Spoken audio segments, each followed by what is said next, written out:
L'hématologue dans les syndromes myélodysplasiques va être le médecin au centre de la prise en charge du patient qui va à la fois permettre d'établir un diagnostic de cette maladie, ensuite de proposer un traitement pour la maladie si il y en a besoin, parce que parfois on a simplement besoin de réaliser une surveillance de plusieurs mois avant la mise en place d'un traitement. Et l'hématologue va aussi pouvoir faire appel à certains autres spécialistes s'il y en avait besoin pour permettre d'améliorer la prise en charge.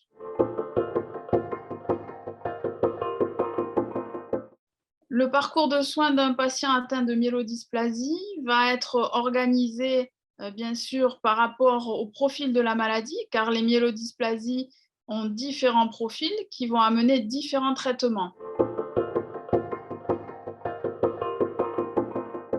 L'hématologue va être un interlocuteur, en quelque sorte chef d'orchestre de cette prise en charge et il va pouvoir faire appel, s'il y en a besoin, à d'autres spécialistes comme le gériatre, en cas de problématique d'une personne atteinte de myélodysplasie qui serait âgée et qui aurait besoin d'un avis spécialisé de gériatre. On pourra aussi faire appel aux soins de support, c'est-à-dire à des personnes qui vont accompagner le patient dans le domaine de la prise en charge diététique, comme la diététicienne, ou dans le domaine psychologique, comme une psychologue.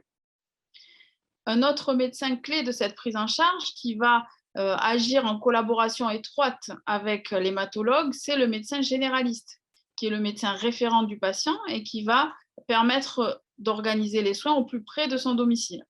D'autres intervenants aussi sont importants. Il y a le pharmacien qui va pouvoir délivrer certains médicaments auprès du domicile parce que tous les médicaments ne sont pas uniquement délivrés à l'hôpital. Il y a aussi le biologiste qui va donner les résultats réguliers des prises de sang qui sont importantes dans le suivi de ce patient pour adapter le soin au profil de la maladie.